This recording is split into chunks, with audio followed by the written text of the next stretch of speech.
Hello students, कैसे हो आप सब। हम कर रहे थे ट्रिग्नोमेट्री। हमने ट्रिग्नोमेट्री में देखे थे कुछ फॉर्मूले एंड आज हम करेंगे क्वेश्चन आंसर। मतलब क्वेश्चन आंसर किस टाइप के होते हैं इसमें।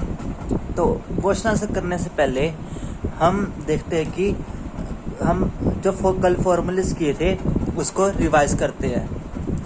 हमने क्या फर्स्ट का फॉर्मूला किया था, साइन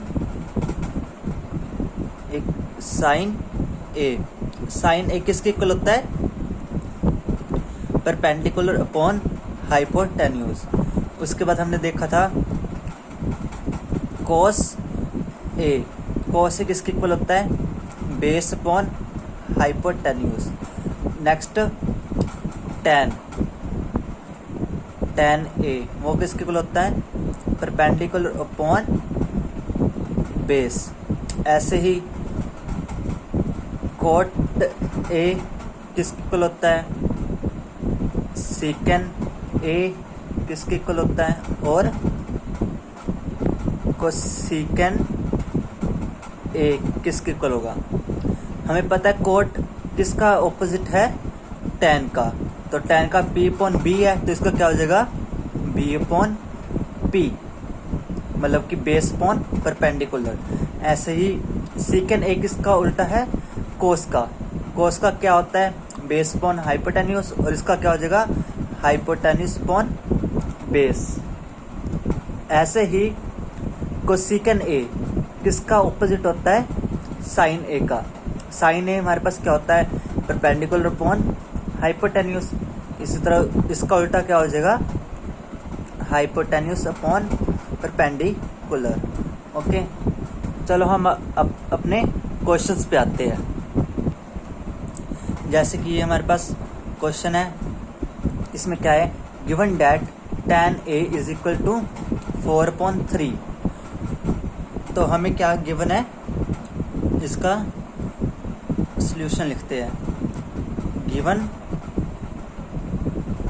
डैट हमें क्या गिवन है, tan a कितना होता है, 4/3, वो हमारे पास गिवन है।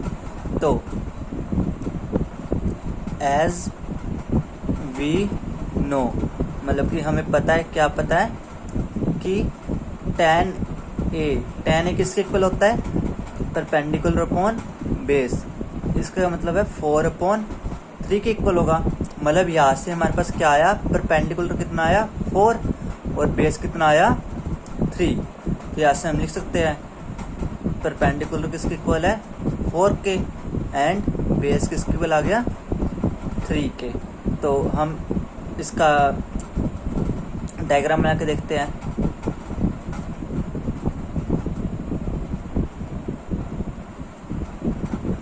लिख लो ये बी और ये सी, ठीक है।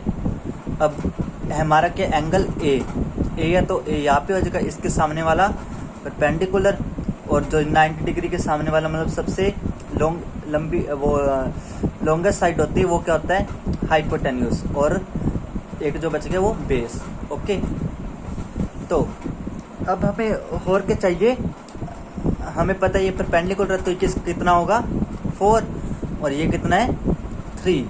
तो अब ऐसे ही हमने ये वाली चीज़ फाइंड करनी है। तो वो हम कैसे फाइंड करेंगे, बाय पाइथागोरस थ्योरम।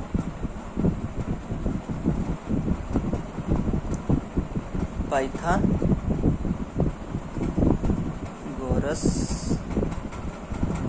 थ्योरम वो क्या होती है हमारे पास, हाइपोटेन्यूज का square is equal to perpendicular square plus base square. हमारे पास परपेंडिकुलर कितना है, 4, सो 4 का स्क्वायर प्लस बेस का स्क्वायर, 3 का स्क्वायर। तो ये कितना आ जाएगा, 4 का स्क्वायर कितना होता है, 16, प्लस 3 का स्क्वायर कितना होता है, 9। तो दोनों को प्लस कर लो, कितना आ जाएगा, 25। तो ये हमारे पास क्या आया, हाइपोटेन्यूज का स्क्वायर। तो इसका इस साइड ले जाओ तो अंडर रूट में चल जाएगा, मतलब 25 का अंडर रूट क्या होगा, 5, ठीक है। तो यहाँ से हमारे पास हाइपोटेन्यूज कितना आया 5, तो हम यहाँ पे लिख देते हैं हाइपोटेन्यूज हमारे पास कितना है 5। ओके,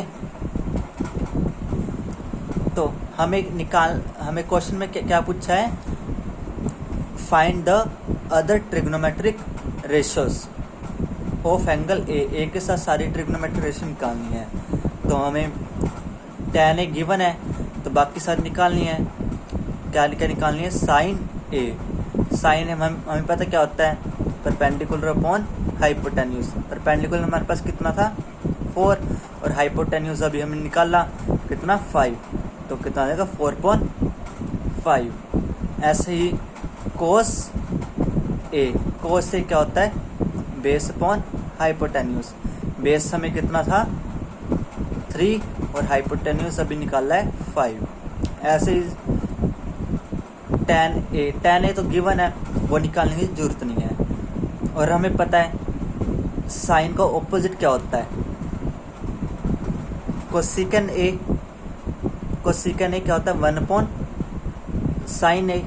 इसका क्या मतलब है 1/4/5।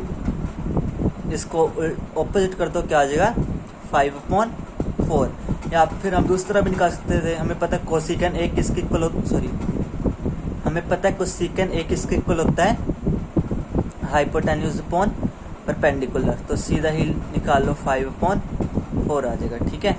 और अगला यहाँ पे लिख लो कोट ए क्या होता है 1/tan ए। tan ए कितना था 4/3, तो ये कितना आ जाएगा 3/4। या फिर आप दूसरी तरह भी कर सकते थे। कोट ए का फॉर्मूला क्या होता है, कोट ए किसके इक्वल होता है, बेस अपॉन परपेंडिकुलर। बेस कितना है हमारे पास 3, परपेंडिकुलर कितना है 4।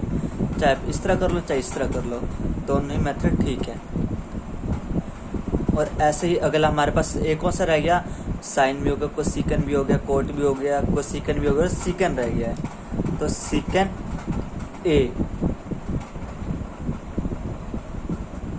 ए किसके इक्वल होता है,